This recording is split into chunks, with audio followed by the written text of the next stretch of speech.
Good evening. Good evening, good evening, good evening, everyone.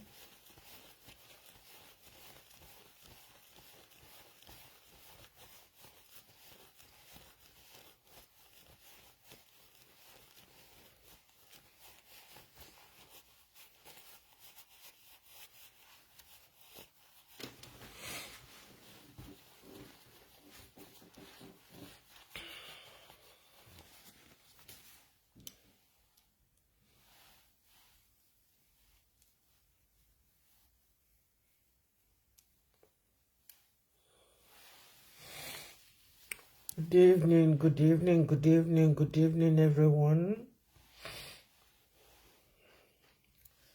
I welcome you. God bless you all.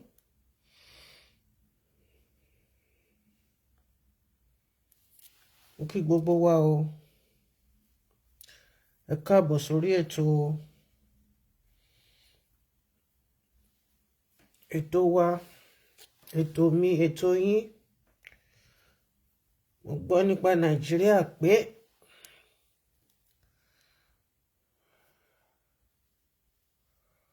mo gbọ́ nípa Nàìjíríà wípé nǹkan kan ń ṣẹlẹ̀ lápá ọ̀tún, bẹ́ẹ̀ náà ló ń ṣẹlẹ̀ lápá òsì. Ẹ máa bá mi ká lọ, ẹ káàbọ̀ sórí ètò.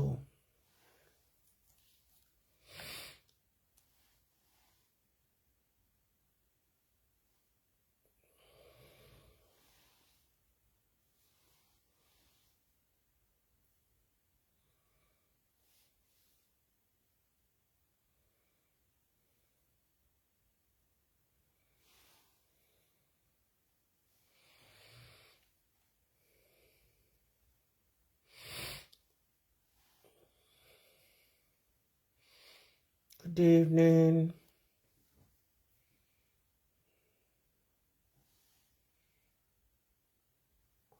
Mo kí gbogbo wa o, mo kí yín, mo kí wa o. Ọdẹ ọdún bí.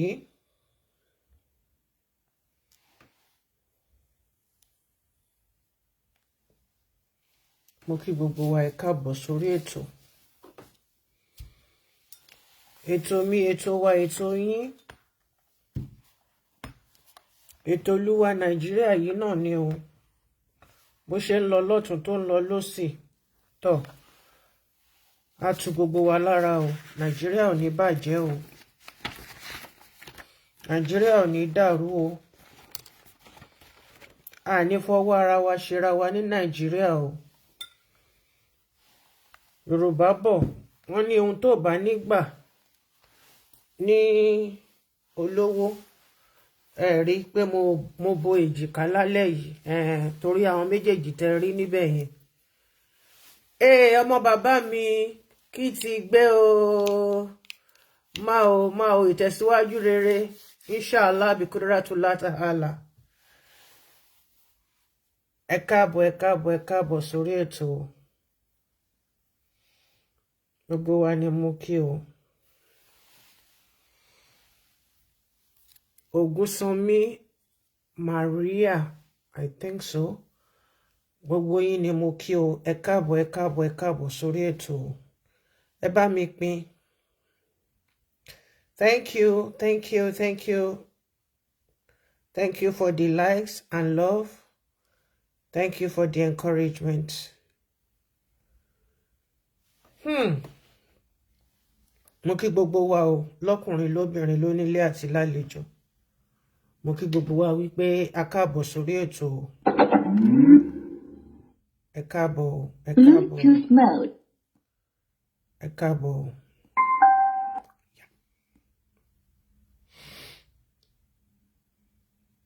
Ẹ káàbọ̀, ẹ káàbọ̀, ẹ káàbọ̀, ẹ káàbọ̀.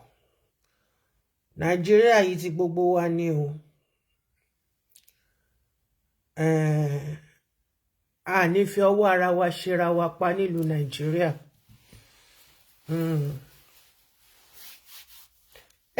Tèmítọ́pẹ́. Long time. Ṣàlàáfíà ni ọkọ mi. Ilé ńkọ́? I sight you from that corner there. Oopla.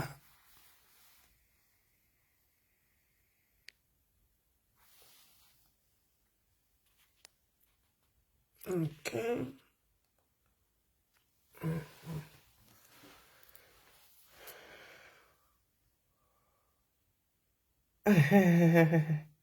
Ṣàlàáfíà ni. Ẹ má mind the table mi o. Table mi bí tá ti ń ṣe gbogbo ẹ̀ náà ni.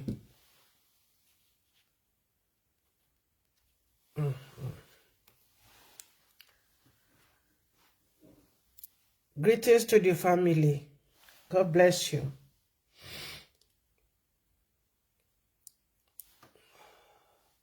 Àpá àwọn tébù kan wà tó jẹ́ pé tébù iṣẹ́ oríṣiríṣi nǹkan ló máa bá ń bẹ̀. So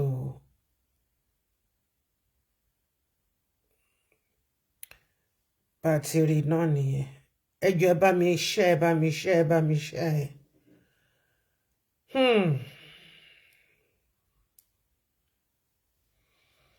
Ọ̀rọ̀ tó ń lọ sẹ́yìn náà ti gbọ́ pé mo ṣoríire.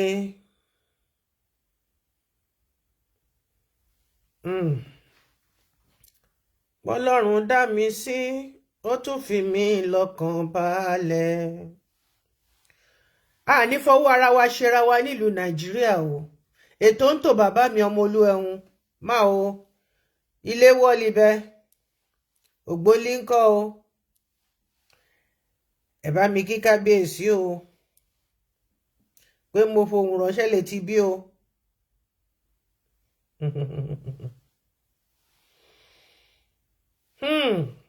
Ẹ bá mi share, ẹ bá mi share, ẹ bá mi share ìjọ torí Ọlọ́run.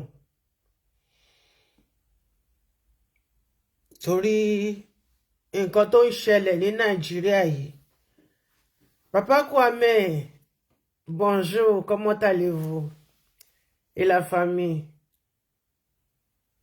Bisous à tout le monde. Que l'Éternel vous bénisse. Amen. Ṣé ẹ rí ohun tó ń lọ lọ́wọ́lọ́wọ́ ní ìlú wa Nàìjíríà? Àfọwọ́fà ló ń pọ̀ jù nú ẹ̀ o. Pàápàá ohun tó ń ṣẹlẹ̀ lọ́wọ́lọ́wọ́ níjẹ̀bú tó jẹ́ pé tìjẹ̀bú yẹn ó máa ní up to 3 parts. Ẹjọ́ mú iṣẹ́ àkíní ni ẹ má bínú.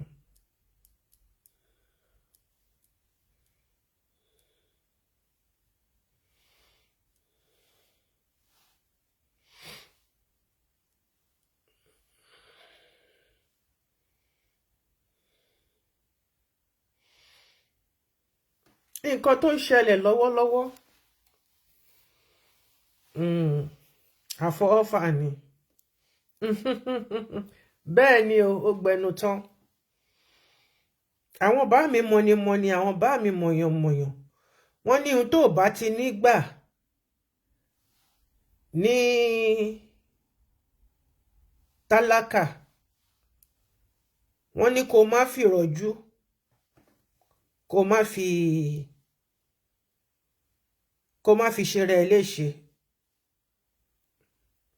Torí tó bá ti lówó tán, o lè sọ pé bẹ́ẹ̀ kọ́ mọ́. N tó bá ti nígbà ló lówó, tálákà ló ti máa kọ́.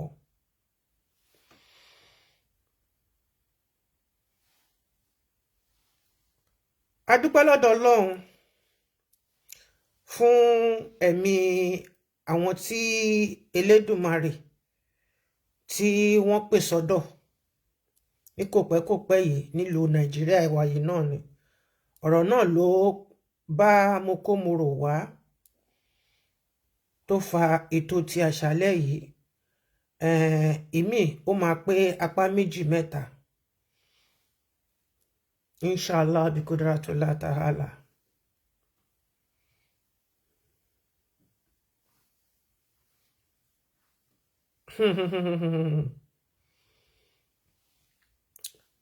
Wọ́n lẹ́ni tí ò bá mọ ọba ló ń fọba ṣeré, kí ló wá dé tẹ́ fi jẹ́ kí gbogbo ẹ̀ kó dojúrú.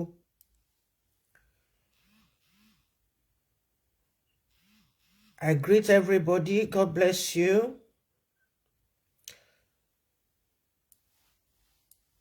Ẹ má bínú, má bẹ̀rẹ̀ sí yín.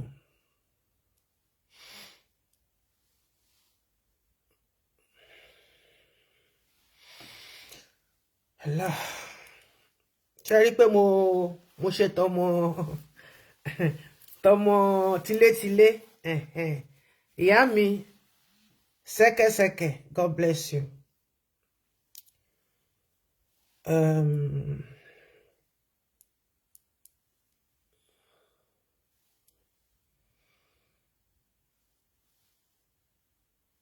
Mo kí gbogbo wa pátápátá. Wọ́n máa ń sọ wọ́n ní nǹkan tójú òrírí kò tí ì wáyé. Good evening, everyone.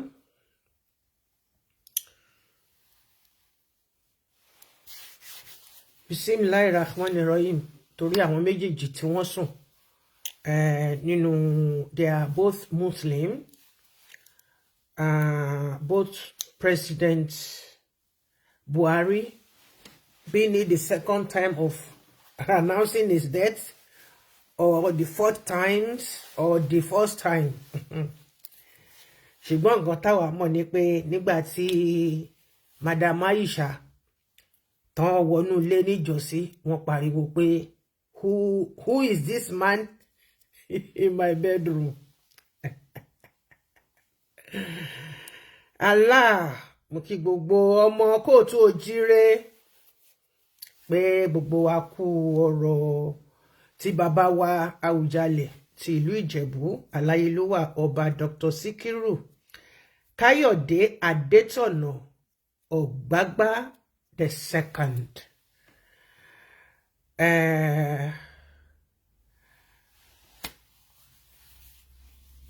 Gbogbo ìlú ti parapọ̀ mọ́ ṣe fẹ́ ṣe.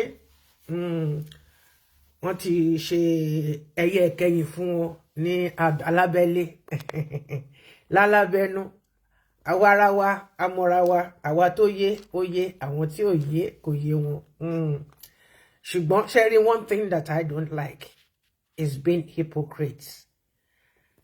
When it comes to facing reality, you don't need to hide anything. Everybody knows that you are a king. And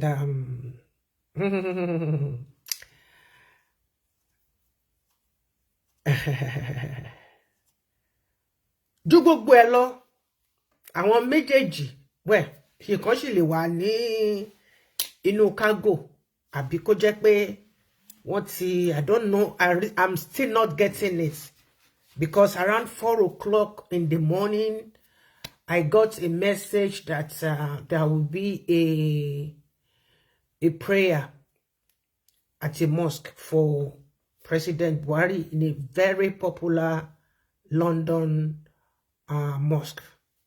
So tó bá dẹ̀ ti ṣe bẹ́ẹ̀ yẹn, wọ́n máa tẹ̀ sílẹ̀ ni. Ṣé ẹ̀mejì ló máa tẹ̀ sílẹ̀ ni? That I don't know. Is he just in prayer?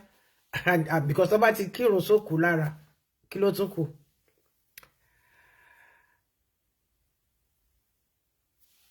Ó bá jẹ́ oníṣẹ̀ṣe, ó bá jẹ́ ẹlẹ́sìn àyálò, ẹ̀sìn tí wọ́n gbé wá fún wa, tó jẹ́ pé òun ni àwa wá gbà kan rí.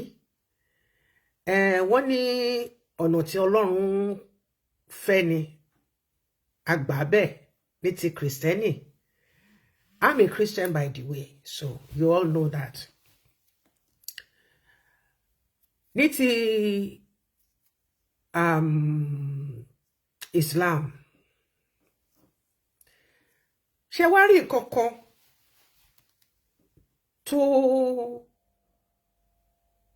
tó burú jáì ní àgbàsódì tí àwa ọmọ Nàìjíríà máa ń gba ẹ̀sìn àgbàsínwín? Àgàgà ẹ̀yin tẹ́ ẹ pera yín ní Muslim, then declare pé Muslim ni yín. I'm a Muslim by birth. Declare pé Muslim ni yín. Ẹ wo gbogbo òṣì tẹ́ ẹ ṣe lórí YouTube, tẹ́ upload rẹpẹtẹ síbẹ̀. Èyí tẹ́ ẹ ṣe lórí TikTok, èyí tẹ́ ẹ ṣe lórí Facebook. Yàmàyàmà jàtìjàtì. ṣùgbọ́n ju gbogbo ẹ̀ lọ ẹ jẹ́ ká fún wọn ní ìṣẹ́jú kan gẹ́gẹ́ bí ó ti tọ́ àti bí ó ti yẹ. Àwa ṣe kí ni àwa ka Surah Al-Ikhlas àmàkà fún wọn àwọn méjèèjì kí Ọlọ́run ọba Elédùmarè kó ṣe àfọ̀mọ́ fún ẹ̀ṣẹ̀ wọn, kó dárí ẹ̀ṣẹ̀ wọn jì wọ́n, kó má fi sàárè, kó má fi dẹ́rù bà wọ́n. Ṣùgbẹ́rù ni wọ́n ti gbé sáyà lọ́wọ́lọ́wọ́ as we speak. Òkú tí wọ́n ń pàréèdì kiri títì, òkú Muslim. It has never been done. Mashallah. Bismillahirrahmanirrahim. Kul Allahu ahad, Allahu samad. Lam yalid wa lam yulad wa lam yakun lahu kufuwan ahad. Bismillahirrahmanirrahim. Kul Allahu ahad, Allahu samad. Lam yalid wa lam yulad wa lam yakun lahu kufuwan ahad. Bismillahirrahmanirrahim. Kul Allahu ahad, Allahu samad. Lam yalid wa lam yulad wa lam yakun lahu kufuwan ahad. Amen. Ọlọ́run ọba o. Ìtumọ̀ nǹkan tí mo sọ ẹ jẹ́ kí n torí kó má dàbí ẹni pé bóyá nǹkan kan náà ni bá ṣe ń ṣe ní ti Kìrìsìtẹ́nì náà ni. Mo sọ pé in the name of Allah, the absolutely merciful, the especially merciful. He is Allah, who is one. Allah is Samad. He is independent from every need. He begets not, nor was he begotten, and there is none is equal or comparable to him. Al-Jannat Firdaus, inshallah, bi kudratullah ta'ala. Amen.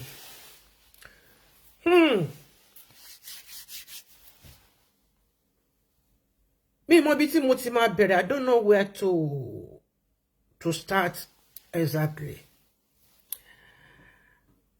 We thank God for their lives, both Muhammadu Buhari and Baba wa AWUJALE. A dúpẹ́ lọ́dọ̀ Ọlọ́run fún ìgbésí ilé ayé tí wọ́n lò. Tó jẹ́ pé nígbà míì a rí pé nǹkan tí wọ́n ṣe ó kù díẹ̀ káàtó, tó jẹ́ pé lójú Ọlọ́run déédéé ni. Ọlọ́run ọba Allah. Allahu Ta'ala òun ló ní déédéé. Wàláì. Ìmí ìkẹ̀dẹ̀rẹ́ tí kò yẹ kán ṣe táwa sọ pé àṣàdánkátà, Ọlọ́run ọba nìkan ló ní déédéé. Mo ń bọ̀. Okay. Nǹkan tí kò ṣẹlẹ̀ rí ó ṣẹlẹ̀ nígbà tí Bàbá Adétọ̀nà yìí.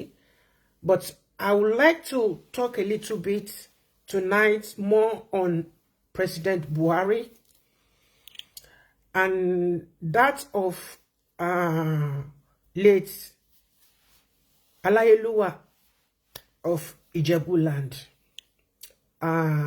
It's going to go in 3 parts. But one thing that surprised me, those summer sugar me, ni àwọn méjì ni wọ́n kú. President Buhari kú, Bàbá Rewale Àṣà. Torí wọn kì í sọ pé ọba ó kú. Ọba ò kì í kú, ọba wàjà ni. Nítorí pé nígbà tó máa fi wọ́n jọba, wọ́n gbé wọn sórí Ifá, Ifá ló mú wọn, Ifá wọn rọ̀ wá. If you want to abuse me, you are free. I'm a blue blood. So I know what I'm talking about. Show you what? When I mean I'm a blue blood, means I'm a princess, a royal princess, first class. Not just ballet or something. Okay? Now, àwọn ọmọ Nàìjíríà wọ́n ti bẹ̀rẹ̀ sí ní print aṣọ jáde bó tilẹ̀ jẹ́ wípé it's a game, it's a thing. Sometimes we don't think very well, and that is why many of our graduates oyin wọ́n máa ń tàbọ̀ bí tèmi báyìí ni àwọn tó lọ sí university wọ́n máa ń tàbọ̀ wọ́n máa ń rèbọn gidi tó yẹ pé tẹ́lómi ò bá ṣọ́ra speed tí arrow yẹn bá fi ń bọ̀ bá tí bullet yẹn bá fi ń bọ̀ ó lè fọ́lé agbájé.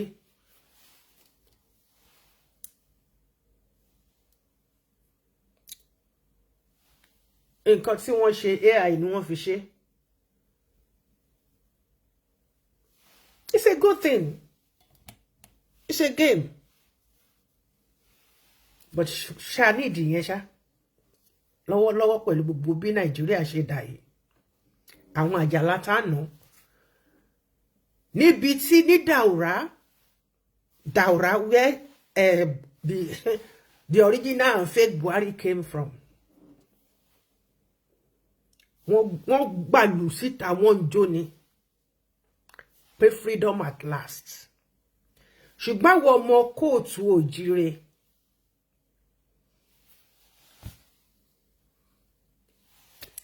oníkálùkù bẹ̀rẹ̀ sí ní gbé káàkiri wọ́n mú aṣọ ẹbí kìnìkan. It's a game, yes, but it's very sad.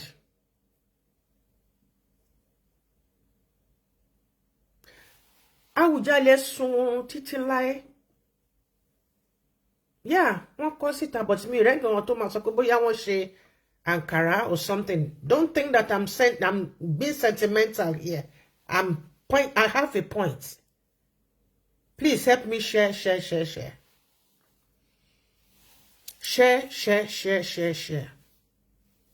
Tí Aláyélúwà tọ́rẹ̀ wàlẹ̀ àṣà tí wọ́n ó di Friday ká tó parí ẹ̀ torí is coming in parts. All the things that has been going on in Ìjẹ̀bú-Òde is uncalled for.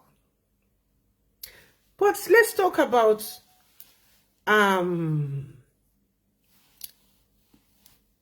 what is the name? Buhari. Special holidays. Torí pé Buhari kú. He died in exile. Ẹ̀yin tí Nigeria lè fúnra yín holiday. Something is wrong with this place. You people in government, I've tagged all of you as usual. I tag Lady Aisha herself, Aisha Buhari. I tagged her. And I tag all the necessary people. Awùjalè kú mú aṣọ dápàrà ṣe nothing. But ẹniyẹ léyìí ibi tó bá wá dé lọ́dún mẹ́jọ bó tilẹ̀ jẹ́ pé àwọn predecessor ẹ̀ náà yàtọ̀ sí Goodluck Jonathan who did remarkably well, but they did not allow him to finish the job.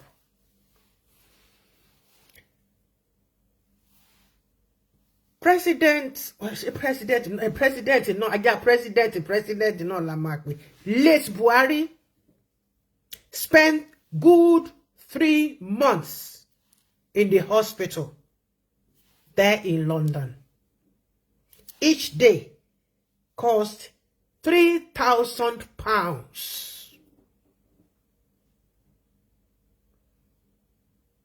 Federal government declare holiday for what? For being wasteful. £3,000 per day, and he spent good 3 months in there.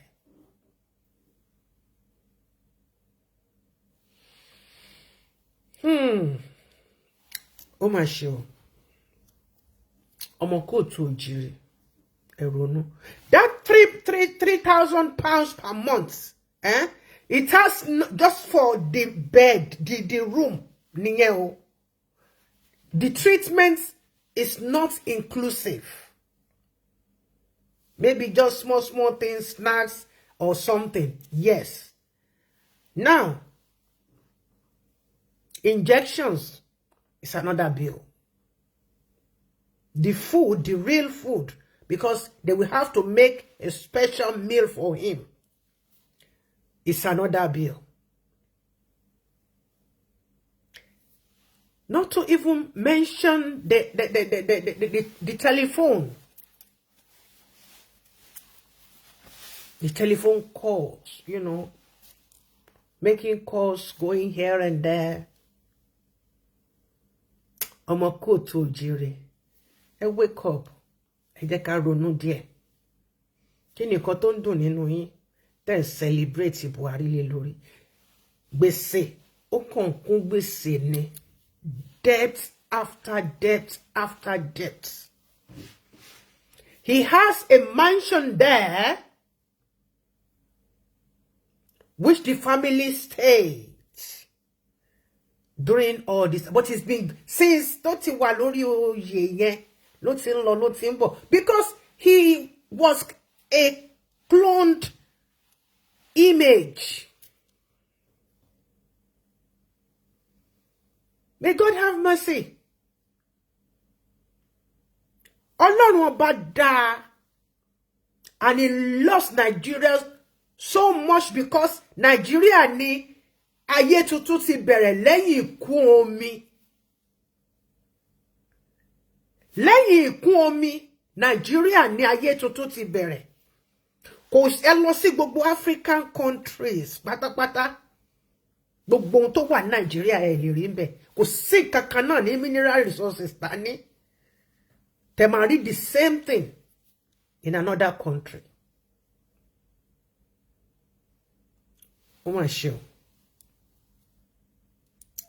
Now, Ajalata no, this person, what is his name?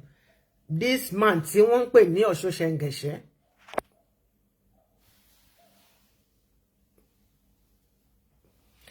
Tí sister mi yẹn máa ń pè ní Ọ̀ṣọ́ṣẹ́ngẹ̀ṣẹ́. He is talking about Buhari. You can imagine. But when Buhari was there, he happened to be a Muslim. But part of the stolen money, the so-called GOs, they are the ones helping them to do the money laundering. Codedly. Listen to what he said. Buhari double in Sudan and press him into service as Nigeria's president. What? Now, what he was saying there is, they brought him from Sudan after the makeup and everything, and we took it henka senka. As you see me so, there was a lady here because she's no, I've not seen her for years now. Emma Rupeya cannot be one. We can simply use each other's passports. The thing is, I'm from Nigeria, she is from Congo. I speak English, I speak French. She speaks English, she speaks French.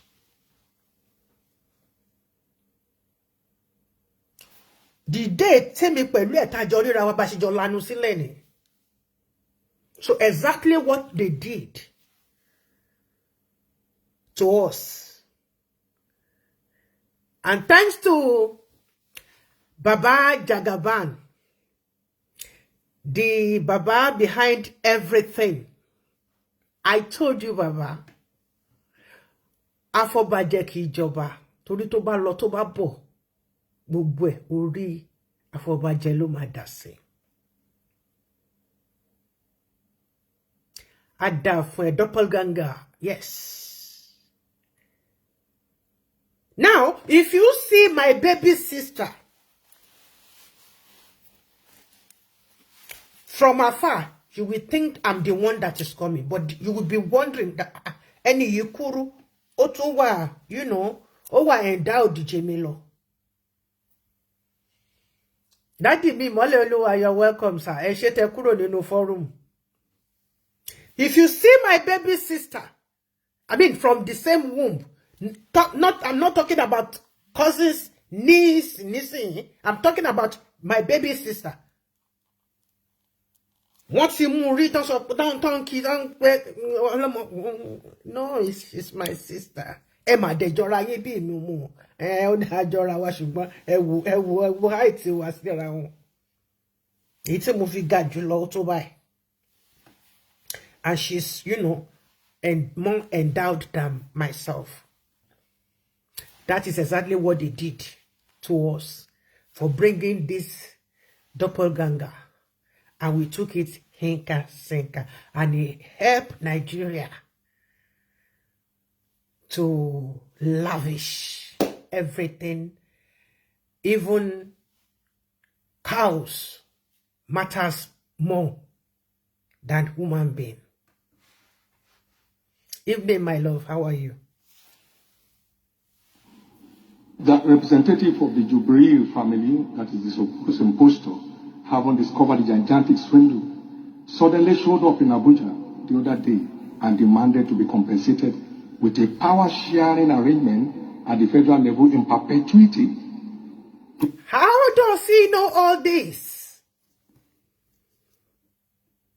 How does Baba Kiloruko etinge Kiloruko church iti man to man wo white yen Àjàlá Tànà ẹni tó bọ́ sí orí kìnísìn tó gbé oríṣiríṣi picture jáde tó tilẹ̀ wọ́n mẹ́gbẹ́ ara wọn tó fi ń ṣe kíní.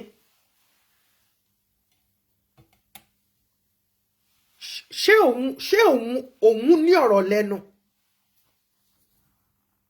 Òun ò lọ́rọ̀ lẹ́nu now.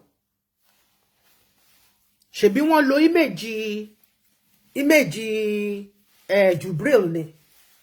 And the family came down to Nigeria. And the government put the blackmailing demand. What about him? Was 50% of Nigeria's oil revenues for 10 years in the first instance. One thing I hate is hypocrisy. Why are they shouting as if their pastor is the one telling them the truth now? Jota ló rántí orúkọ bàbá tó ń sọ̀rọ̀ yìí. Ẹbí Sagra ni. Uncle Sagra lolo, ọmọ ẹ̀yìn MC. Kí lorúkọ ẹ̀ tí ń jẹ́? Nǹkan tóun fi human being ṣe. Mo ti ṣe program lórí ẹ̀ nítorí pé mi kàn gbé photo sí ni, and I'm going to redo that program with pictures of all of them.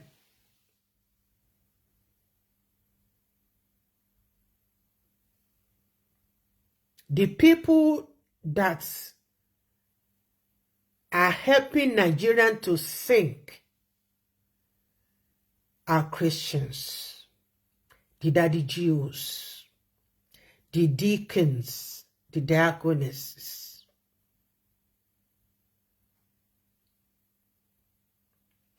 It's now that the Muslims start, you know, to I want to fair wọlé, but they are doing their own in a very stupid way.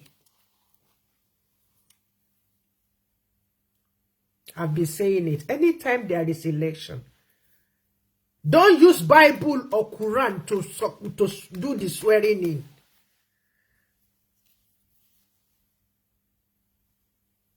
Bring gun or dagger or sword. The person must face it up and swear. By the time to 50% in Obama fi kú láàrin 3 months, Nigeria ní fọkànbalẹ̀. I know what I'm saying. Now this one is condemning Buhari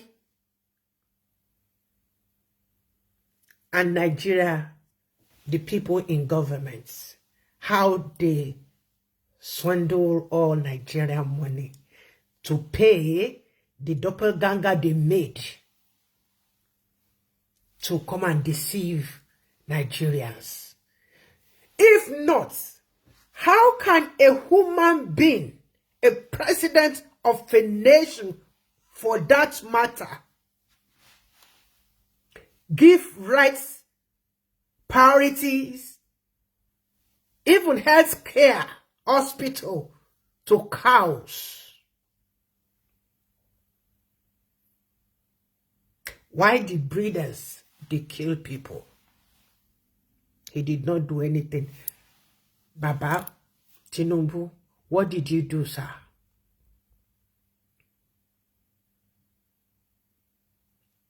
Those people that they are killing people in the forest, there are a lot of videos. See, kò ṣe wò, kò ṣe rí.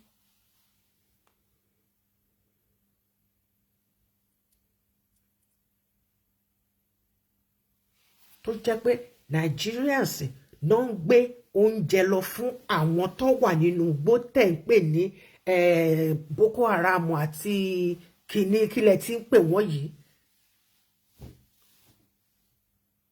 You know, in diaspora, we have access to lot of channels, 24/7. It will be rolling. You can take it to any length.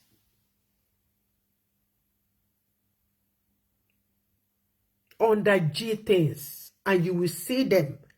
You will see white people in control of those aircrafts, dropping food on the, valley for people that are working. And Nigerian soldiers, they have no ammunitions and they are dropping everything for them. Fulani, God bless you, my sweetheart.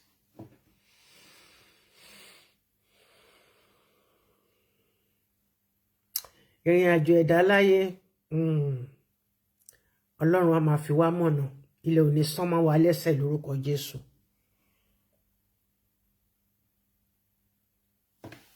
These people,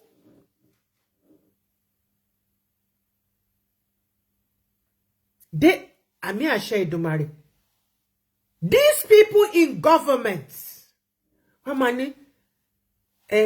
Ọlọ́run bá wa ṣe, Ọlọ́run sì bá wa ṣe. We are the ones to act.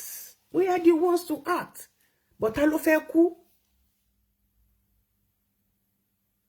Nígbà tí tó bá ti fún ẹ lówó, ó panu mọ́ nìyẹn. If you see them, you will see bloggers. They will come out, they will be cursing, abusing, doing this and doing that. Laying curses on Buhari, laying curses on Baba Tinubu is nothing but a gag. They are working for the same Buhari. They are working for the same President Tinubu. They are working for our first lady, Mama Kepe. Mama Rere, Mama Ke. Mama Rere, Mama Ke. Ẹ̀yin la ṣojú dádì mi. Ẹ̀yin aṣojú dádì mi. Ẹ̀yin lẹ bá wọn ṣe ọ̀gbálẹ̀ gbàràwé tí gbogbo ẹ fi mọ́ dáadáa.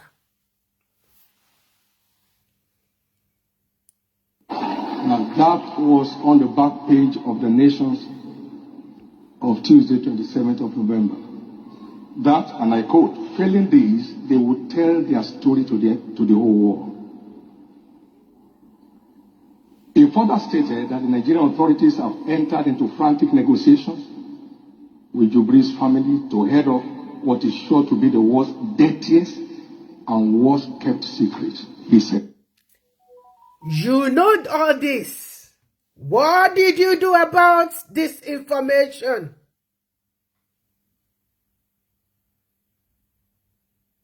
What did he do with the information? Because now he's standing in front of his daughters. And to them, it's a breaking news. To them, he's saying something wonderful, exposing. What has he done? What did he do with all this information? Is relating to his church members. Christians are mostly the ones that destroy Nigeria. I'm a Christian by faith and by calling, and I stand gidigba in the blood of Jesus Christ. All these so-called daddy GOs, mommy GOs, auntie GOs, uncle GOs, they are the ones that are helping these politicians to destroy Nigeria. And he has the audacity to be relating this thing now to his church members. And the fools who are there, thank you, Daddy, for telling us. Fools.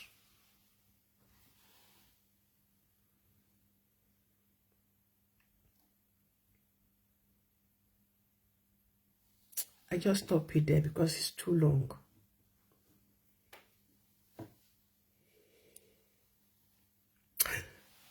Now, Your Excellency, sir,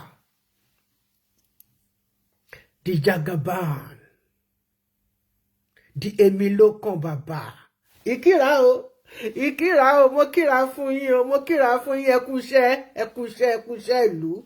You are trying, and you've done a lot.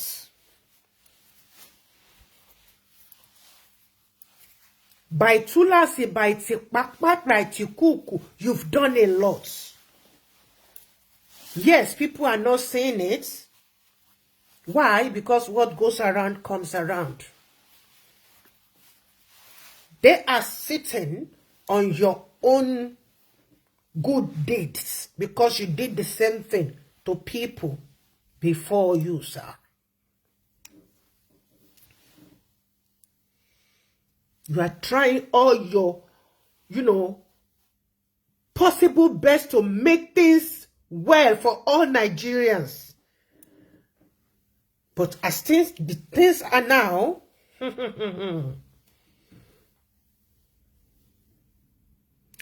you need to put some good standard hospitals in order in Nigeria. See how much you've been paying, sir, for the past, since last fall, I'm talking about,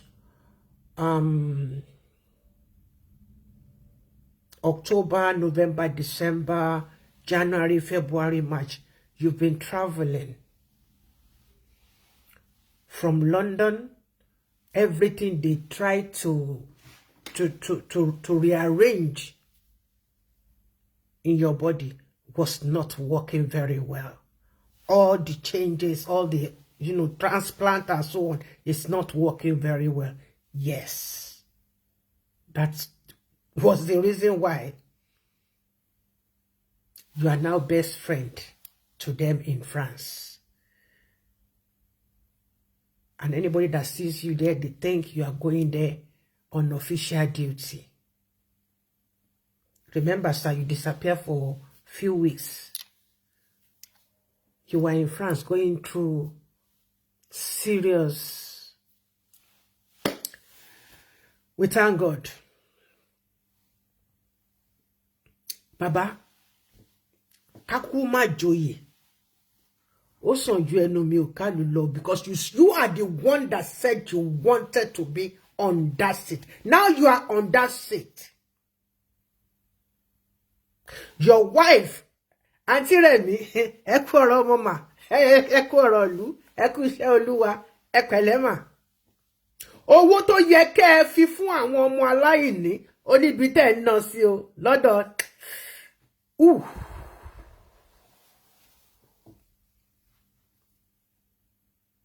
Only be 10 not done, see. And you promised Nigerians that you are going to take good care of us as the first lady, a mother to us all. Hey!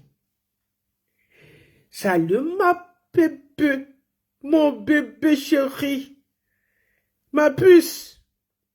Nathalie Jupiter, comment tu vas? Mami Remile kon la chaîne de kalema.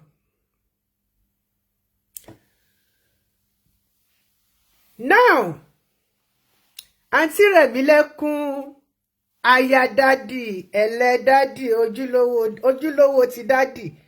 Apá kan lè náwó sí. I'm going to do your own program for you, ma. Because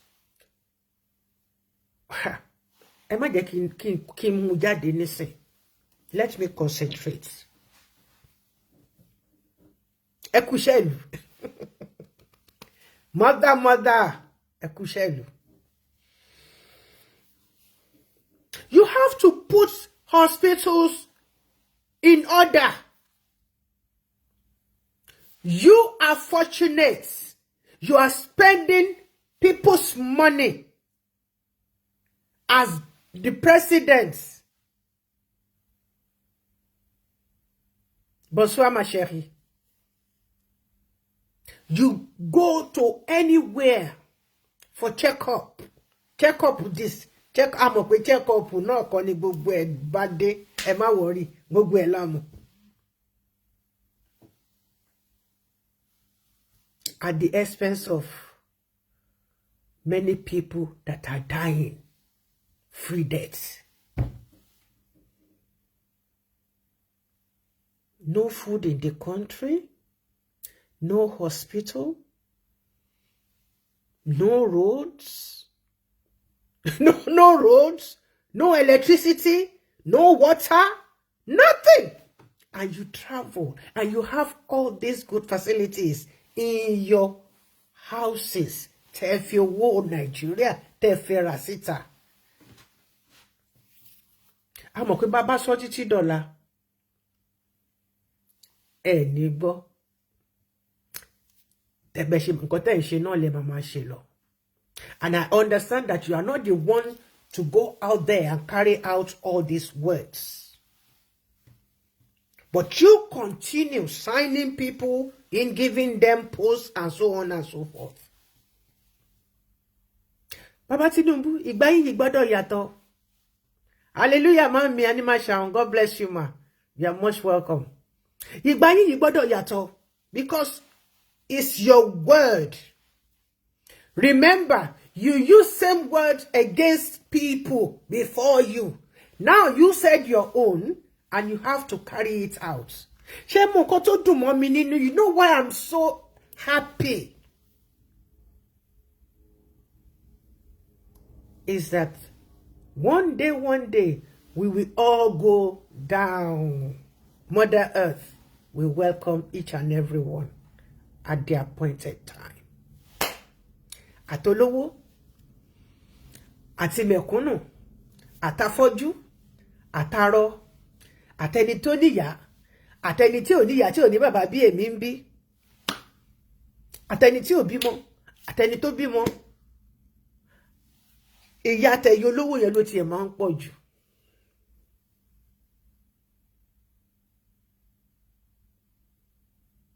Baba, if you are not watching this program directly, I know your PA is copying it. Or any of your officials that is free is copying this program.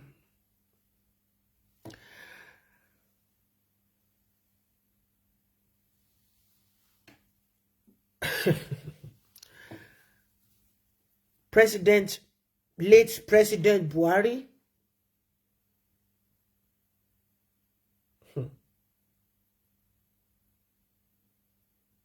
spent 8 years, your court Caesar. He spent 21 good 21 billion naira to renovate Aso Rock Clinic. Till date, it's not functioning.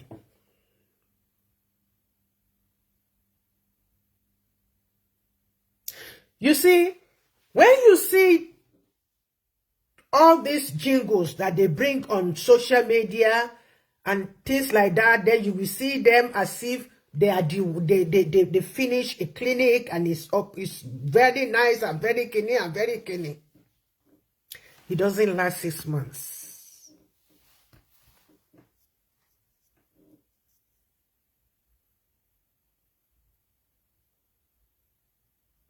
If you have an accident in Nigeria, the private doctors, they'll be asking you to go and get police reports. You have to buy, pay for a card. You have to pay for a room. You have to pay for a fefe. You have to pay for all before they can attend to you. They'll be telling you, you have to, your family must go and get money. Otherwise, they will not attend to you. You will be there and die. And they will tell you, we are sorry.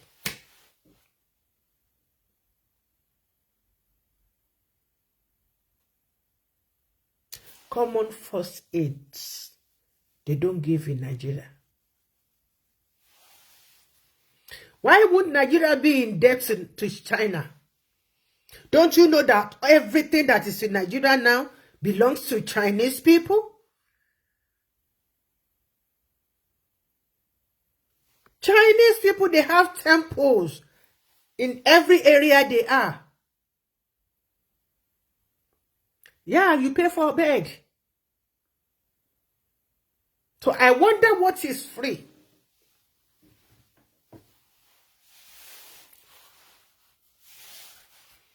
The food, ara le lo ma gbóúnjẹ wá fún ẹ. Baba, 21 good hard billion naira to renovate Aso Rock Clinic.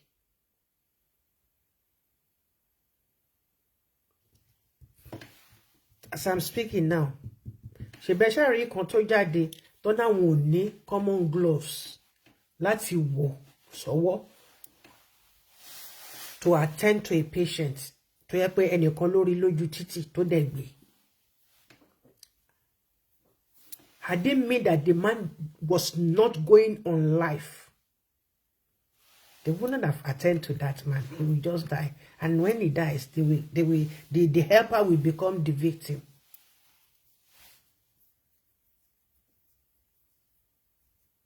Why?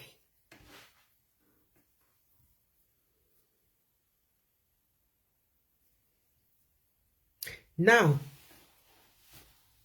your Rankadede friend, sir, just spent 3 months in that hospital at £3,000 per day. Multiply that.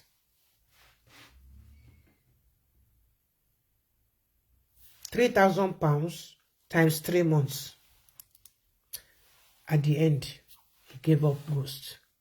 Lẹ́yìn ìgbà tó jẹ́ pé gbogbo nǹkan tó wà ní gbogbo nǹkan tó fi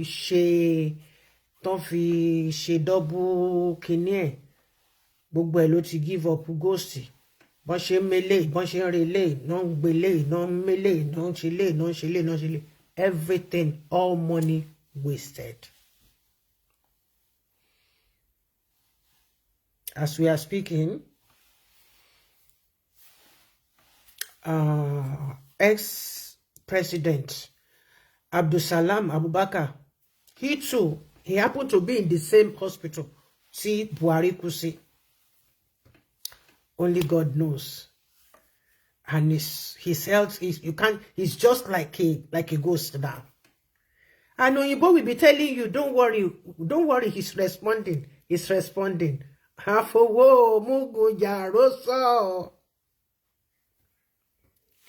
You people, you travel all over the world for first-class treatments, medical tests, blood tests, urine tests, poop tests, dialysis, and so you see how they are maintaining their country. And you are taking our very hard currency, wasting it. And you borrow this same money from them to take care of the country and the citizens. But you share all this money. Oh, glory be to Jesus. You are always wasting all this money on sick bed. Look at your son. Ṣeun, kí yẹn máa lọ ṣe party. Kó máa lọ ṣe party nínú plane. Ó kó àwọn ọ̀rẹ́ àti DJ. Wọ́n dẹ̀ wà nínú plane, nínú òfurufú. Wọ́n dẹ̀ ṣe party ńbẹ̀. And people cannot afford to buy a liter of petrol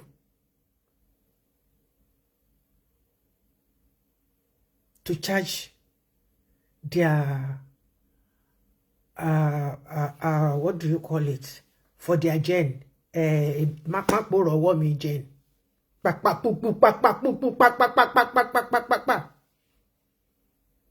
I really give it to our students, especially the young ones.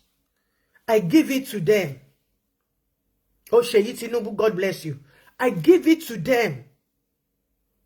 Ẹ má bá àwọn ọmọ yín wí o. Tí wọn bá ṣe dáadáa tó nílé ẹ̀kọ́, encourage wọn ni kàn lè ṣe dáadáa. Nǹkan tí àwọn ọmọ yẹn ń kó sí orí is more than their age. Ariwo gen. Kò sí ná. I better pass my neighbor. You get the name.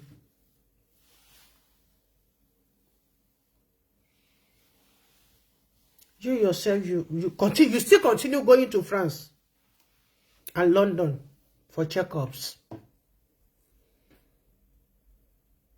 How much have you spent so far, sir? Everything is damn so expensive in Nigeria. Common bread, bready. Bread ti wo 1,000 sí. Puffy. Tó yẹ pa kan máa jẹ́ kí n fi múnú dúró dání kí n fi délé ni. God bless you, ma. Thanks a lot. Thank you for the stars. Puffy. Ṣé yẹ ti ẹ̀wà mọ̀ dùndún àti dòdò. Ha. Ẹja dídí lẹ́gbẹ̀ẹ́ títì tá máa mú báyìí tá máa fi sáàrin. Èmi náà ṣe pàtàkì ẹ̀. Jésù ló gbà mí lọ́wọ́ pàtà.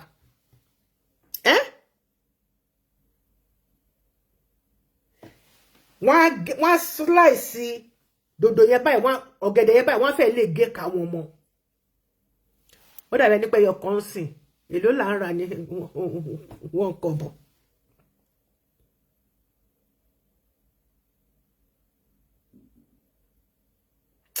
Hallelujah. Hey!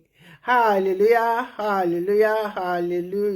Well, this program is mixed with Yoruba and English, but you are welcome from America. God bless you, my love.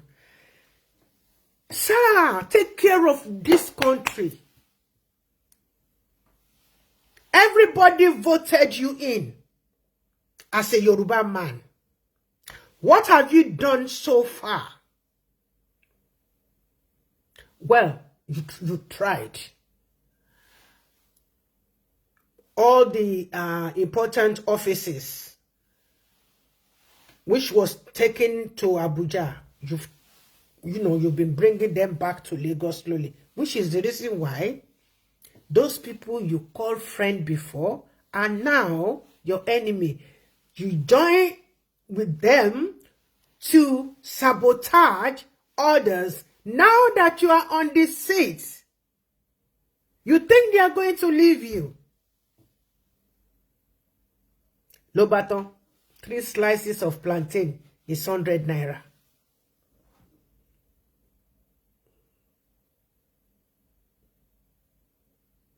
What a pity.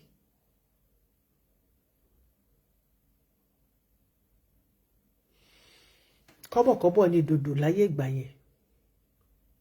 Bag of bag of cement now is 10,500.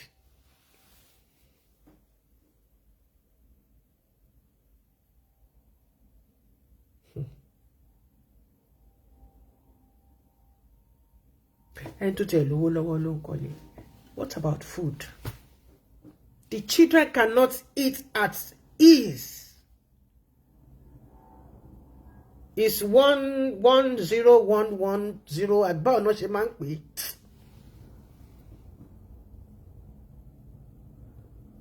All our children that are still nursing, they are still taking milk from their mother's breast.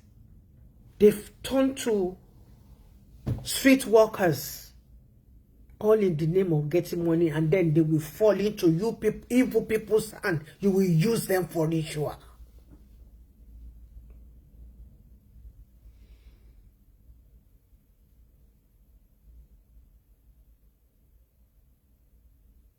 Yepa. Ewa 2,000 naira. Ele non ta dirika. Dirika ńlá yẹn krebutu yẹn ni mo ń sọ o. Èló náà ń ta tẹ́lẹ̀tẹ́lẹ̀ 5 naira.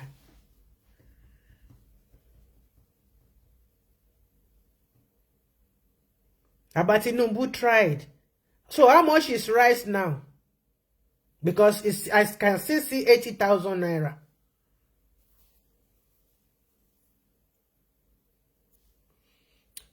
Oh yes, mother, they've wasted so much money.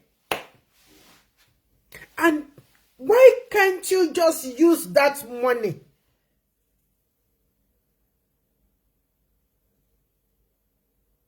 Thank you, my darling. Help me share.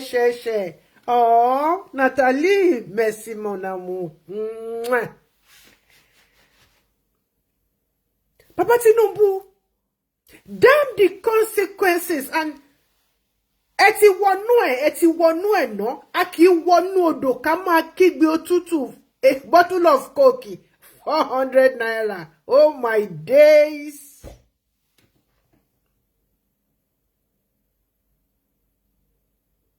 A bottle of Coke, 400 naira.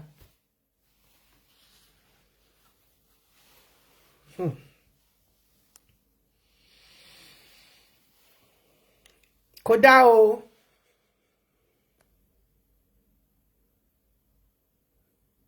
Hey, Jesus, myself and my husband went hungry today for our children to eat, Abi. Oh my God. Oh my God. I hate hearing this. I hate hearing this.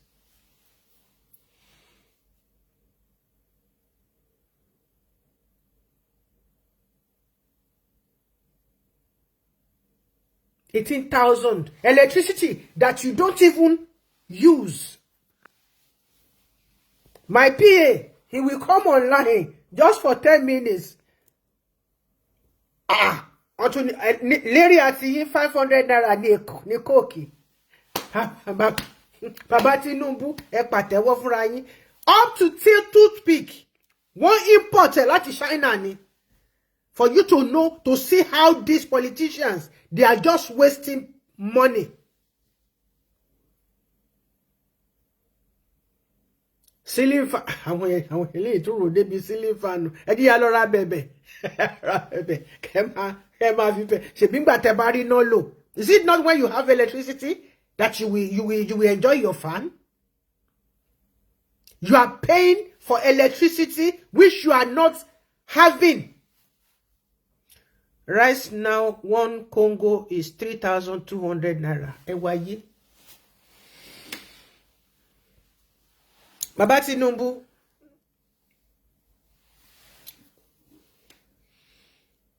Kodao. I know you want to try, and you are trying. But you see the people that surround you, they are choking you. Mommy wa sweet potato. Ẹ̀yin lójú daddy. Auntie Remi. Mother Remi lẹ́kún. Mother Remi lẹ́kún fúnra rẹ̀. Those ladies that are following you around, they are rogues. And I will come and give you the reason why I say that. With dates, time, the place, the function, I will come and give it to you. Mama ti di 1,000 naira. Ògo fọ́lọ́run lókè ọ̀run.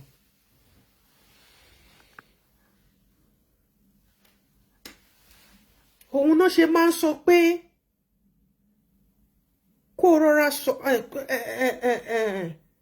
sọ kò sọ́jà kó má lọ bá ara lé ní pàkọ́. Papa Tinubu, you've done worse for people not to succeed during their tenures. And I still have your message, oh. Each time I come online and it has to do with current affairs, I will keep on telling you, I still have your message. And it's not a thing that I'm going to talk about. Wọ́n sì lè pa síbẹ̀ ni. Ẹ rí pé kò sígbà kan tí máa ṣe kíní wọ́n gbé jáde ṣáà ni.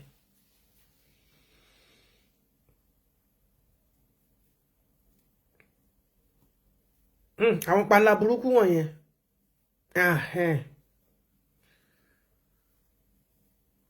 Okay, ẹja panla, ẹja àwọn people yẹn. 2 for 500 naira. Mélòó lẹ fẹ́ ṣe? Ẹ wá ya wẹ́lẹ́wẹ́lẹ́. Ẹ wá fi ilá. Tẹ́ bá ṣá ti rí sí. Tẹ́ bá ti mú ẹ̀bà, tẹ́ bá ti fi ṣe fẹ̀ṣẹ́lù. Àwòrí fẹ̀ṣẹ́lù làwa máa ń jẹ. Ẹ̀bà olómi tútù tó máa ń ṣe yẹn. We love ẹ̀bà olómi tútù. Fẹ̀ṣẹ́lù la máa ń pè. Gbogbo yín ẹ wá máa gbé dé tọlọ́mọ mi ò káre. Wọ́n máa tún wá máa jà. Oúnjẹ ò tó lè máa jà sí. And it's not their fault. Ẹ̀rọ ọmọ gbogbo ọmọ Nàìjíríà tínú wọn ò bá ṣe rin gidi síwájú. Apẹlẹbẹ mẹ́yìn àbí kínú wọn ga dókè báyìí. Sickness ló ń jẹ́ bẹ́ẹ̀.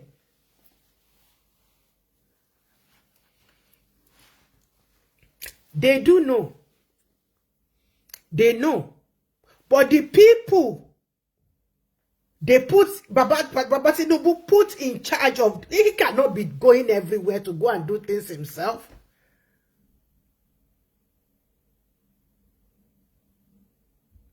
Ona kutuku Buhari lọ́nà ọ̀run tó.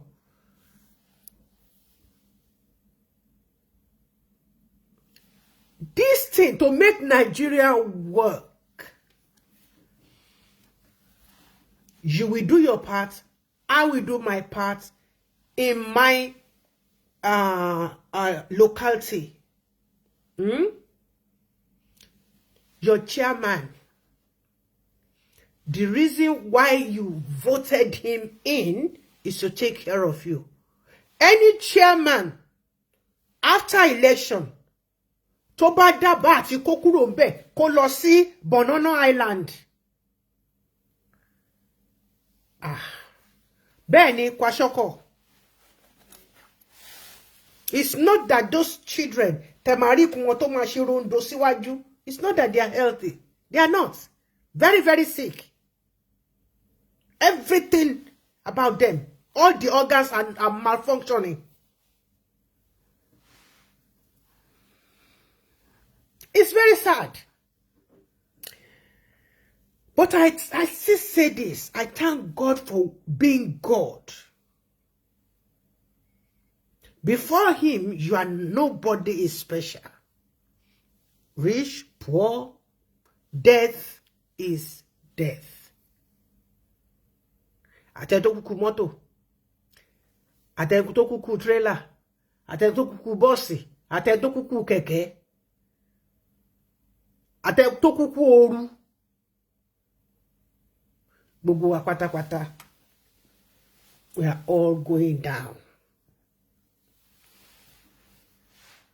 And everything you've acquired, you will leave everything. You will go and say, what is the name? Babangida. They are praying for him every day to die. But God did not release that key, the death key.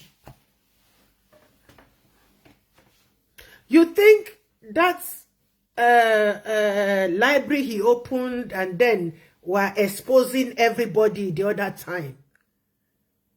He must do it. He was asked to come and confess all the evil things he had done.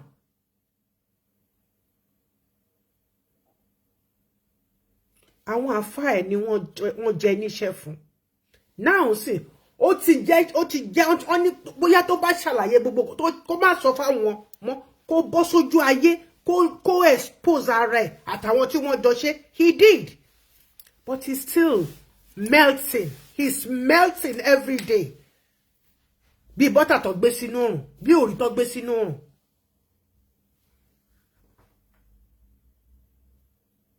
You see, all these people, the representatives, governors, commissioners, they are all rogues.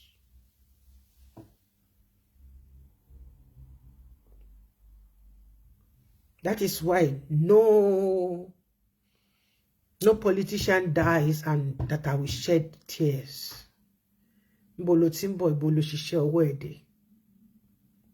Now, Buhari went to London, spent 3 months in the hospital, though he has a family house there. Now he's coming back in a cage, in a carton.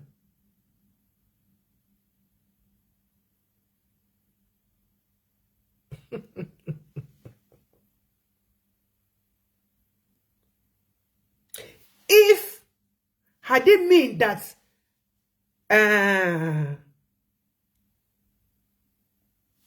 President Tinubu allowed Jonathan to carry out that mission of removing subsidy, Amamagba be Ranu sugar Nancy, but he blocked him. Because the higher the petrol goes, the richer they become. Maybe by now, petrol won't be more than 200 naira or 220. But it was this user. You raised an alarm.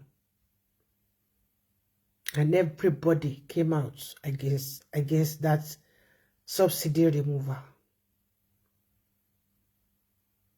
Even the Americans, they came to Nigeria before the end of Buhari's tenure.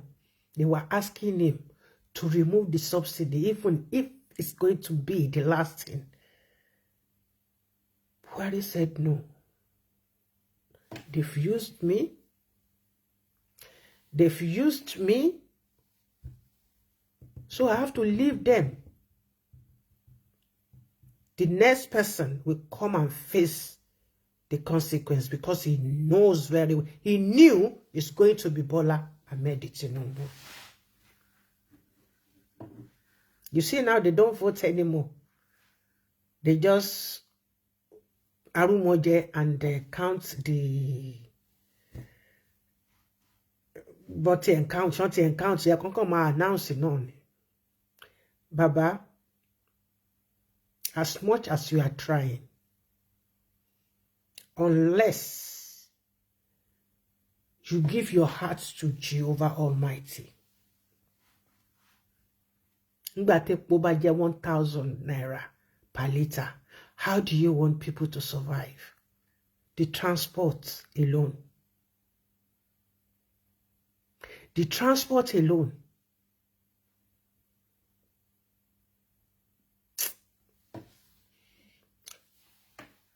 Buhari is coming back in a cargo box.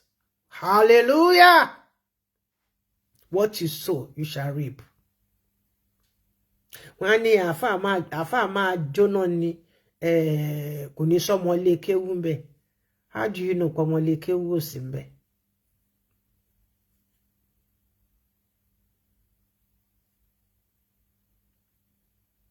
Wickedness of the highest order. You, all your children, they studied abroad. No common primary school for the less privileged. No.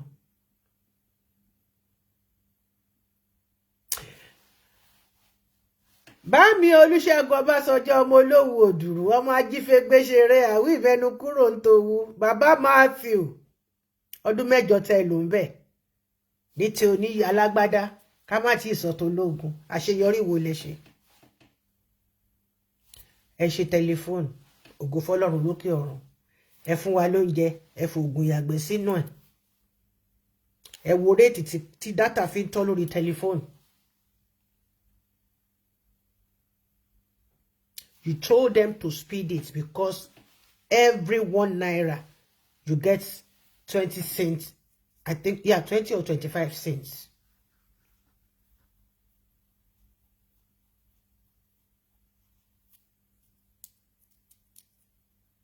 You know, let the one guy the sitter, Baba, gbogbo yín ò ní conscience, sir. Baba, ní conscience, sir. Ẹ pariwo pé Atiku is an evil man. Ṣebẹ́jọ́ run government ni. Ṣebẹ́jọ́ ta Nitel fún wọn ní Holland ni. Nínú 3 bedroom flat room kọ́ lẹ fi ṣe address.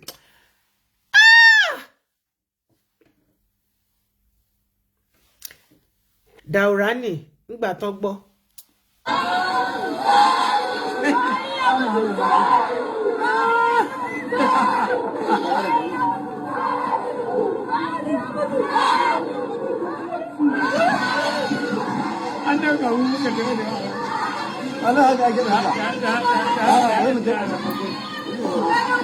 Àwọn dúpẹ́ lọ́dọ̀ Ọlọ́run Buhari yá mútù ó ti kú ó kú dànù ó kú dànù àwọn ọmọ kékeré bọ́ sórí títì. That is Daura. Now before kí n tó wá sórí line message tí mo receive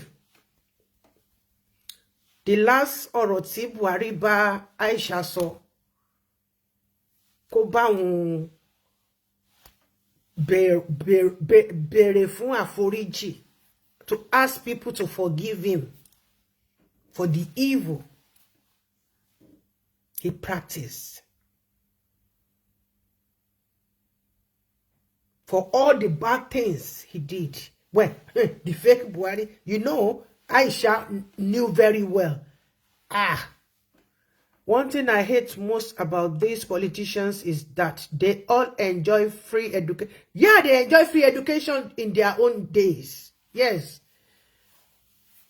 They've turned the education to nothing. Yeah, because they want their own children to remain there. They want their children to remain there.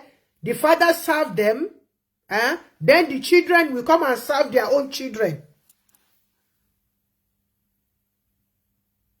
If they say the father is, for example, a driver, then they will say they want your wife to come and be cooking. So the entire family are now working there.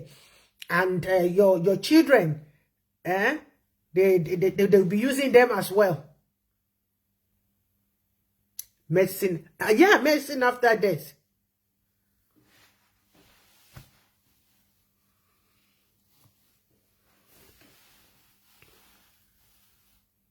No job, nothing. When you get a salary of 45,000, she want only 45. What depend on 30,000 naira. petrol is 1,000 per liter, and you have 2, 3 children, you have to pay house rent. You will feed. Excuse me. You will feed. You will clothe your children. So tó bá rán ọmọdé níṣẹ́ sí ó máa dúró ó máa ṣe bí ẹni pé òun ò gba change bọ̀ ni. Wọ́n ti kọ́ gbogbo àwọn ọmọ lólè. All children now practice lesbianism and cult. They are all into cults. They are all into stealing by fire, by force. They no school, nothing, no good education. They'll be doing the smoking and everything.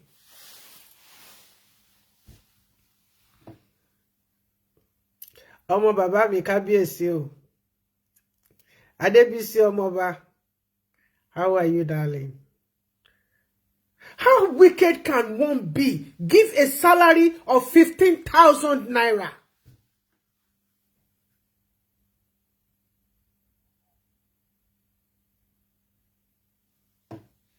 Aristos and hookups, and they will use them. They will use something to sleep with them. By the time they walk 10 meters after dropping them, they will start making gong or any other thing.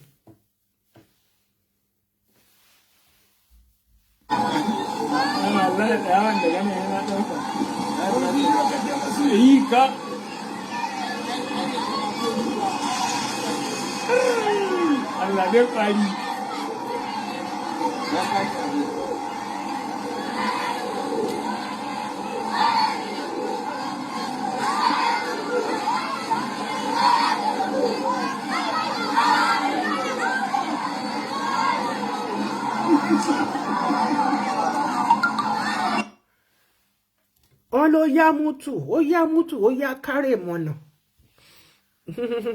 God bless you, baba mi. Àwọn ọmọ mi àti ìyàwó mi ńkọ́.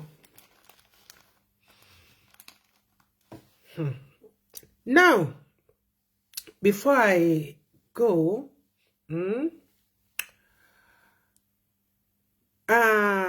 sir, you set up President Tinubu constitutes Inter-Ministerial Committee for state burial of former President Muhammadu Buhari. Now, ṣé wọ́n lẹ́yìn ìgbà tí wọ́n máa kọ́kọ́ sí London, wọ́n tún ṣe wá park here? Because I don't know.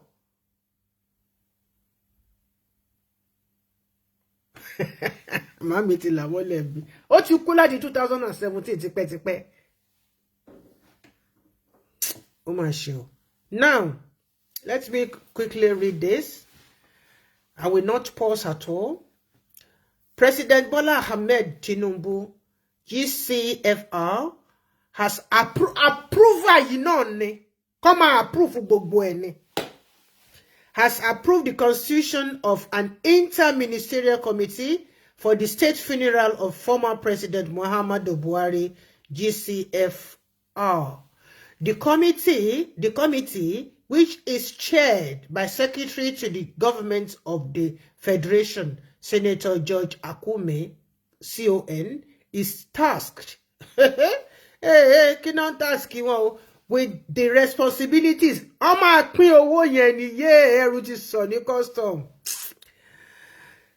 With responsibilities of planning and coordinating a befitting state burial for the late elder statesman.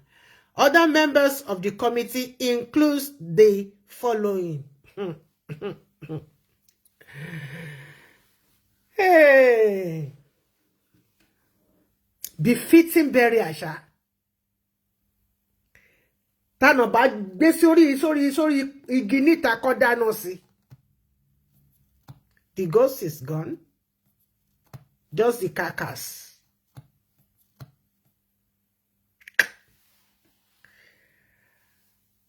Number 1, Honorable Minister of Finance. Ṣé mo sọ fún yín pé owó ti sọ. Honorable Minister of Finance and Coordinating Minister of the Economy. Number 2, Honorable Minister of Budgets and Economic Planning. Ṣé rí pé ọ̀rọ̀ billion là ń sọ gbogbo àwọn gẹ̀gẹ̀gẹ̀gẹ̀ tí wọ́n kó síbẹ̀ yẹn. Ẹnì kọ̀ọ̀kan nínú wọn owó tó mú wọlé a month. Millions ni o. Millions. Àwọn náà tún gbé sí di owó yìí. Honorable Minister of Defense. Honorable number 4, Honorable Minister of Information and National Orientation. Number 5, Honorable Minister of Works. Number 6, Honorable Minister of Interior. Number 7, Honorable Minister of FCT. Number 8, Minister of Housing and Urban Development. Gbogbo wọn tó ṣe lọ mú wọn lọ kó àwọn ìyá oníṣu onígàrí lọ́jà pé kán wá jókòó kán wá ṣe kíní yẹn. Ìjẹ́dé ìyá mi. Ṣé gbogbo àwọn tí wọ́n pè àwọn èèyàn máa jókòó náà máa ṣe bọ́jẹ̀tì wọ́n á tún lọ fi nǹkan kan yáwó. Wọ́n ti fi Nàìjíríà yáwó. Hey. Number 8, Minister of Housing and Urban Development. Number 9, Minister of State for Health and Social Welfare. Gbangbans. Health ibo and social welfare o. Òkú ni wọ́n fẹ́ tọ́jú yẹn o. Wọ́n ò tọ́jú alààyè. They are gathering people on how to bury a carcass. Why the living are still suffering? Children, babies, toddlers, and the third age people, old people.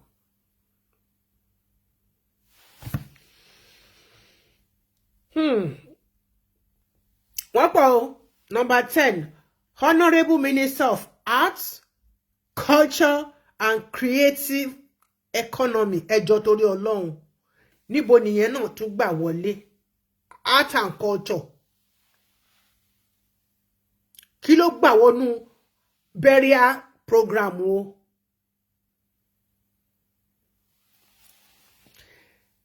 National Security Advisor. That is number 11. Number 11 nìyẹn o.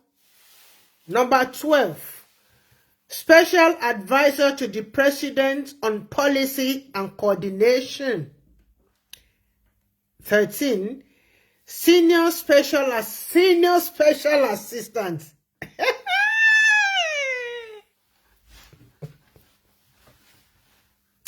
Assistant wà. Special Assistant wà. Wọ́n tún wà ní Senior Special Assistant to the President on Political and Other Matters.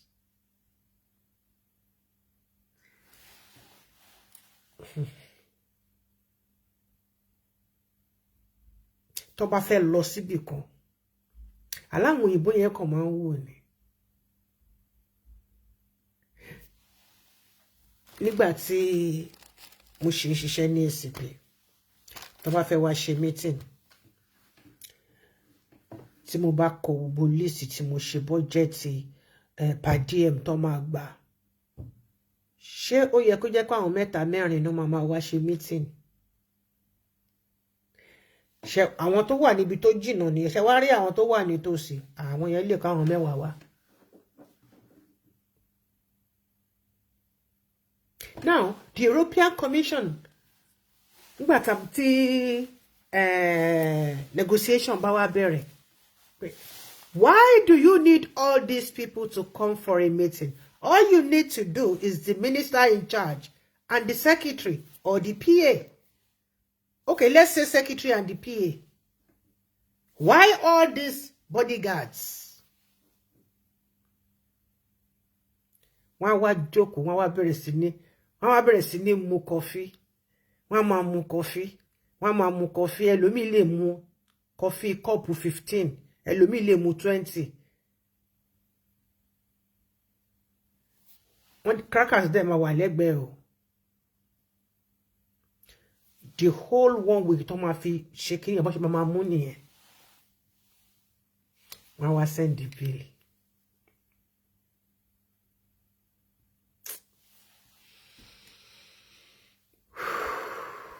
Wọ́n dẹ̀ máa gba pàdé ẹ̀ mú wọn.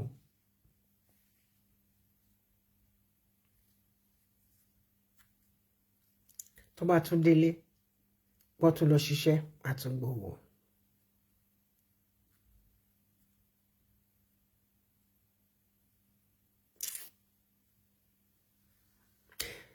Ní ACP Nàìjíríà ló ń dáwó tó pọ̀ jù.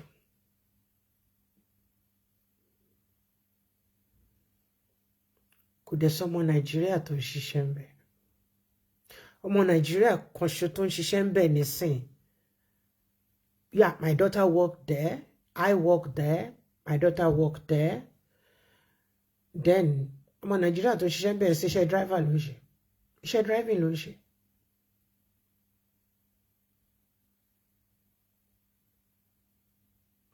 Àbí kàn fi sí messenger. Ace, get me a bottle of water. Ace, my pencil is not working. Africans, we are so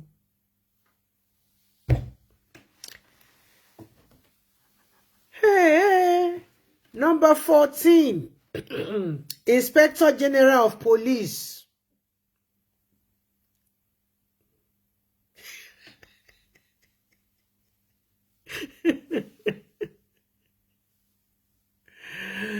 Oh my days.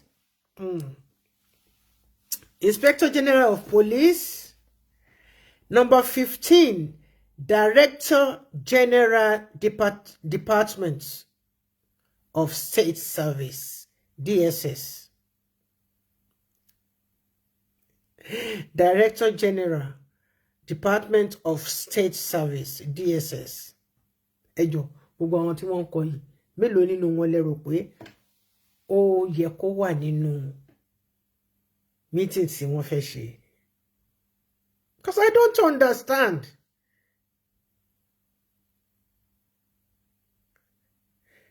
Ní nǹkan tí mo ṣe ń kà lọ yìí, 16 ni gbogbo wọn in total. Gbogbo àwọn tó kú sílẹ̀ yìí, àwọn 6 ti parí iṣẹ́ yẹn. Because bí gbogbo wọn ṣe wà yé sìn, oníkálùkù tún ṣe máa mú proposal àti ẹ̀ sílẹ̀. Wọ́n wá bọ́n ṣe máa yọ owó síra wọn.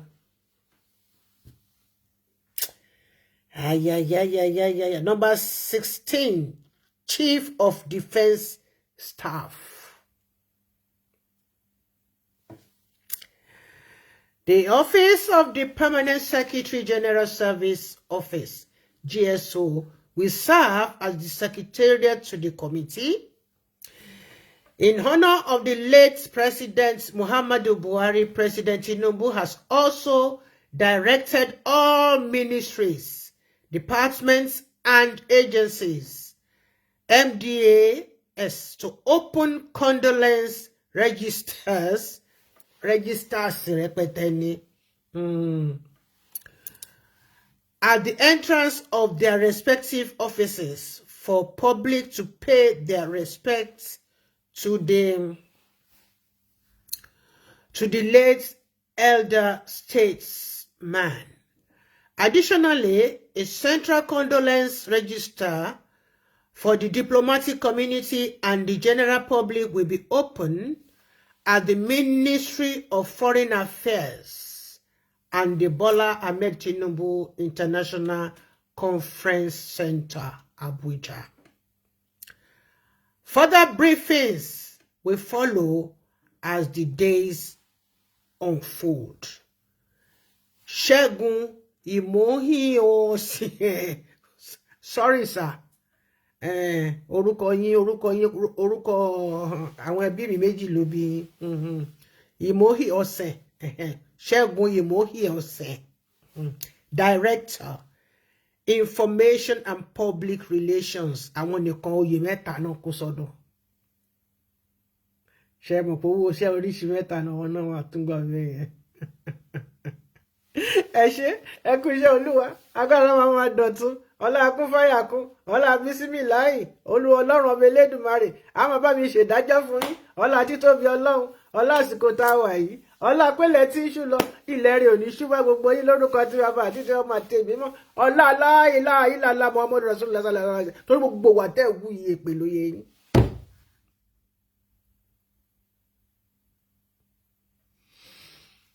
You people are so evil. My days.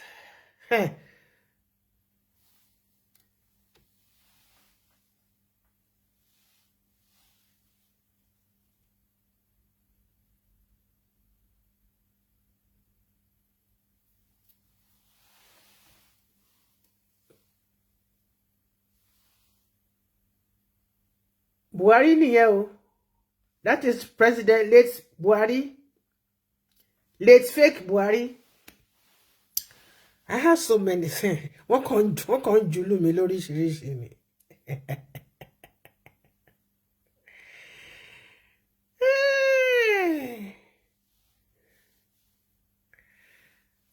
Ọ̀rẹ́ kì í yọ̀rẹ́, àkóbá ni kì í yára wọn. Ẹ wò, old picture is Osengemenge. Buhari, Tinubu, Atatiku. Ṣé rójú bàbá.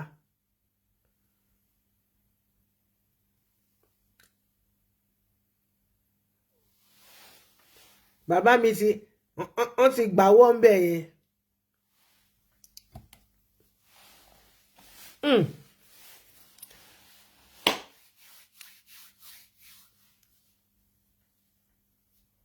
Bẹ́ẹ̀ ni bẹ́rí a mùsùlùmí ni wọ́n juwọ́ lórí ẹ̀yẹn. Sherry, I'm going to round up now. All the problem 3 minus 1 all the problem we are facing through in Nigeria, and we are going to come to that tomorrow. Because àfọwọ́fà ni, you understand. Kí ìgbàdo tó dáyé, kíní kan lẹ́dìyẹ ń jẹ. Orí àkìtàn lẹ́dìyẹ ti máa ń lọ ṣàlẹ̀ jẹ. Adẹ̀jàjẹyó àti àjẹṣẹ́kù. Now, àti mú gbogbo àti fọ́ papọ̀ mọ́ra wọn. The Lord, God Almighty himself says that Ọlọ́run owú lòun. Ó ní ògo òun kì yóò pé pẹ̀lú ẹnikẹ́ni.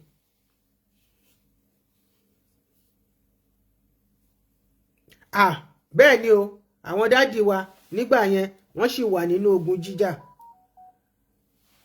Wọ́n sì wà nínú ogun jíjà gan. Ṣùgbọ́n ojú wọn yẹn ò kúrò ńbẹ̀. Ṣé rí? Ojú wọn ò kúrò ńbẹ̀.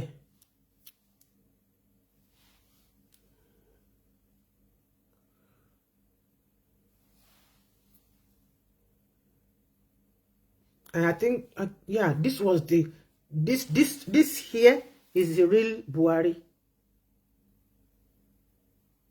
This is the real Buhari.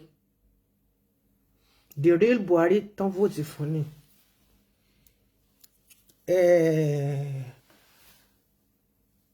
Tiku.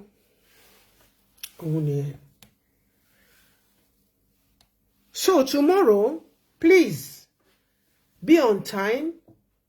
We are going to start talking about... No, we cannot bring Metro program here. This is Nigerian news. We cannot bring Celestia. I cannot bring Celestia issue in the middle of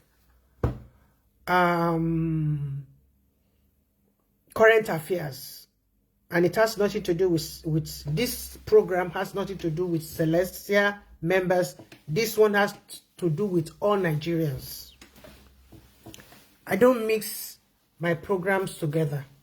When you see a poster out, that is what the topic is about. Sorry, my darling. You see, tomorrow we are going to start talking about how we could have avert most of the things happening now. If you want to do something about Metro, you discuss it with me, please. And not that when it is time, I'll be just waste the whole evening waiting for you to come online. So if you want to say something, I will program it, but it's not going to be today, not now, and tomorrow I don't think so. Maybe on Sunday. Yeah, if you want, I can give you Sunday. So if you are going to be here, then fine. If not, I won't lie, I've done that for you 2 times. So let's talk about it behind the scene. We could have averted this problem a little bit. Tí ó bá sí ẹ̀sìn tá gbé àgbà sódì. Look at what is going to happen to them now. Since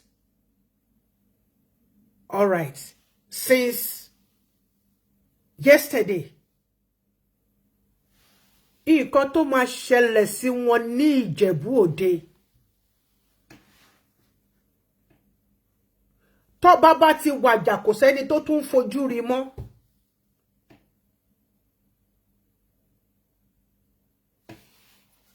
Ẹ̀gbọ́n mi, my uncle, Olójòdú, Ọ̀fọ̀jòdú Abíọ́dún.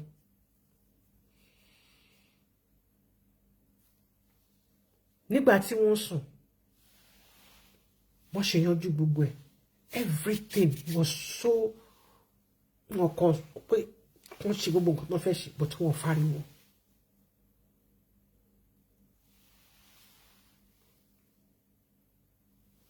Àwọn aláàfáà wá, wọ́n jókòó, ṣe pé bóyá wọ́n gbé wọn síbẹ̀ or something, pé kán máa sọ pé wọ́n gbọ́n wù kiri. Torí ọba ni. Ọba ni. Kì í ṣe baálẹ̀.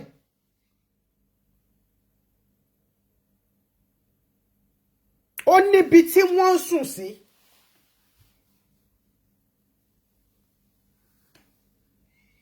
But kábàbárúwí. Kí lẹ̀yin oníṣẹ̀ṣe Ogun State, kí lẹ̀ ń wò tẹ́ fi jẹ́ kí wọ́n pass bill yẹn, kí wọ́n agree on the bill.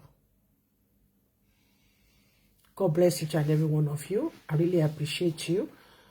Tomorrow, the line is going to be free.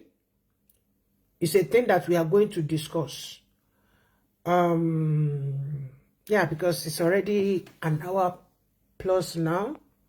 So, and we finish with the issue of Buhari. So, ibi tó bá wá dé nìyẹn. Wọ́n tún ti máa lọ kówó síbi. Imagine all the people listed.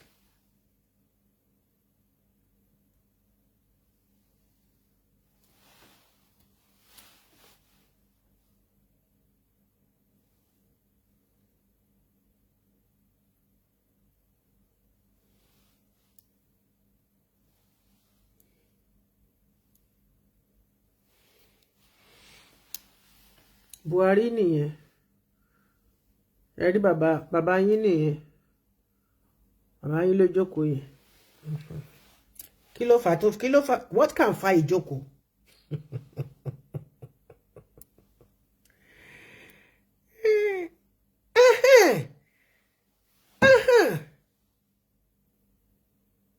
Mo sí London ṣe. Èmi Olúwatóyìn. These are his sons. Ẹ ṣáà rí pé lẹ̀lẹ̀ ló ilẹ̀ náà ti wáyé. So burial wo náà tó wá fẹ́ ṣe ní Nàìjíríà. Nígbà tí gbogbo wọn ti travel lọ sí London tó ti lọ ṣe burial fún bẹ̀. Ṣé rí pé ẹ̀kọ́ ti fojú mi mú hàn. It shows now that Buhari, the fake Buhari, was not a Nigerian. Gagaun. These are his sons. See one, doing earth to earth.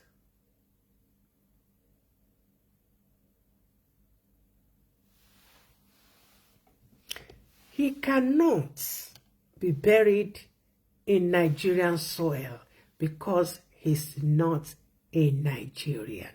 That's why they bought that land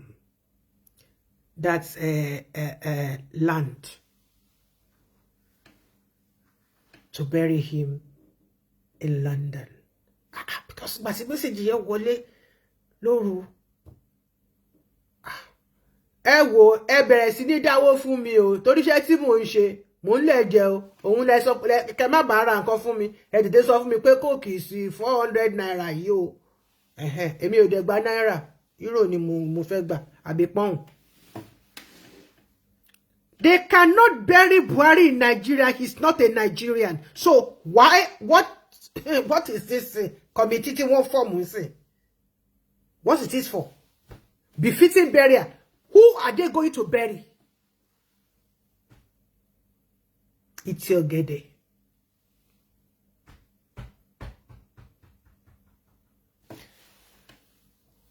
Baba kí lorúkọ wọn tí ń jẹ́? Baba Tinubu. Ẹni tí ẹ sọ pé kán lọ yọ committee fún pé kán tó máa fi sí. Òun ni wọ́n sin ní, not sin yìí o. Òun náà ti sin ní London yìí o. So gbogbo committee tẹ́ lọ yàn. I don't know. I don't understand you. And these are his sons, so. These are his sons, so. And friends, so.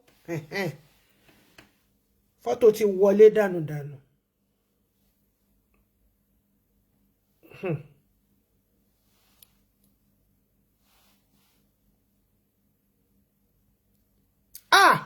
Ojú mi ò ní rírí kúrì. Kò ṣẹlẹ̀ rí. Ṣé rí.